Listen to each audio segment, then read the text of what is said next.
And it's almost a stupid question, really, because you probably just say no. Hi, I hope that you're all well, or if you're new, thanks for checking out the channel. I'm Matt from Distance Sun Studios, and recently I put out a video called Is UAD Luna the Pro Tools Killer? As you can imagine, I received quite a few comments, along with some suggestions as to why Luna falls short when compared to other more established DAWs. Anyway, as luck would have it, last week I had the chance to sit down with Drew from Universal Audio, and towards the end of our conversation I thought, why not? I'll chance my arm. And this is what happened next. And it's almost a stupid question, really, because you probably just say no. But are you able to give us an insight into what the future might hold for Luna? And the regular comments I get, which I'm sure you will have heard, people are asking for multi-outs on MIDI instruments, hardware inserts with delay compensation, and of course, they want to know if the Windows platform will ever arrive. Yeah. I can give you answers to all those questions. They might not be super satisfying, but you know, I'm happy to address each of those instances. But you know, let me first just say, as a company, like our general rule is that we don't talk about the future. People have experienced our marketing. We have a great marketing department. Like, I mean, just top notch. I think our marketing materials and our marketing is the best in the business. It's fun, it's informative, it looks amazing. And the reality is that when we announce something, we want you to be able to use it or buy it that day, right? That's the mantra. The mantra is, if we talk about it, you better be able to buy it or use it, right? Or else, what is the marketing push good for, right? What is marketing supposed to do but to inform, right? And so that's our starting point for everything is, look, if it goes live on the site, you better be able to click buy. You better be able to click download, right? What point is it of me telling you anything if you can't use it or buy it today?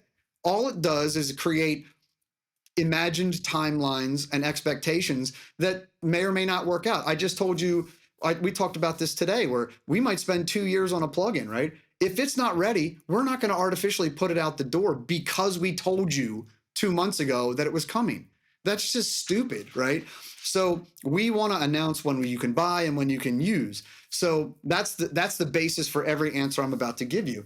If you're enjoying this video so far, please take a quick second to hit that like button. It really does help out me and the channel more than you think. So for Luna, like Luna it's a big project. We're only 4 years in. I know that sounds like a lot of time, but in the concept of DAW timelines, right? It's nothing. I dare say Luna is further along in 4 years than any of its predecessors are that were at the 4-year mark for them.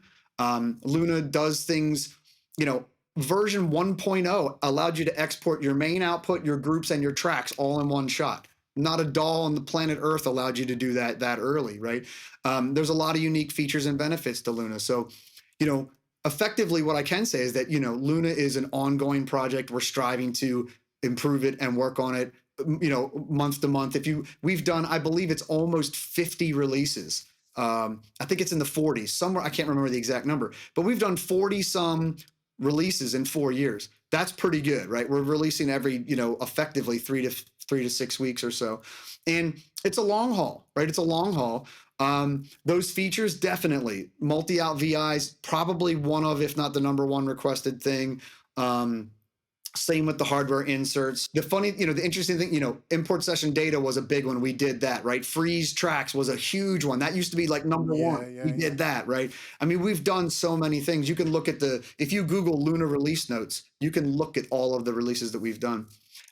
As for Windows, my standard answer for that is we would love to do Luna for Windows at some point.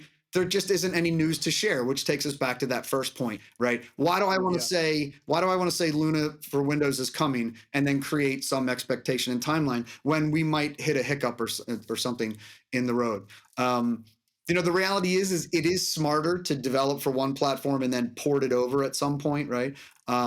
We may or may not have done that already. I'm not going to say, you know, today. I don't want to, you know, commit to one thing or the other.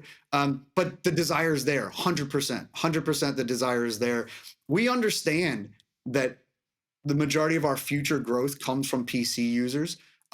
So yeah, we'd be stupid not to be thinking about it, not to be contemplating it, not to be working on it. You know what I mean? There's just no news to share, right? With that. Yes. Which gets us back to that first thing. When we do it, you damn well know we'll make a big splash about it, right? So, there you go. Some fantastic news for some of the most requested features in Luna. The full interview is scheduled to go out next week, but in the meantime, if you watch this video next, you can be the judge and decide if you think one day Luna really will be the Pro Tools killer.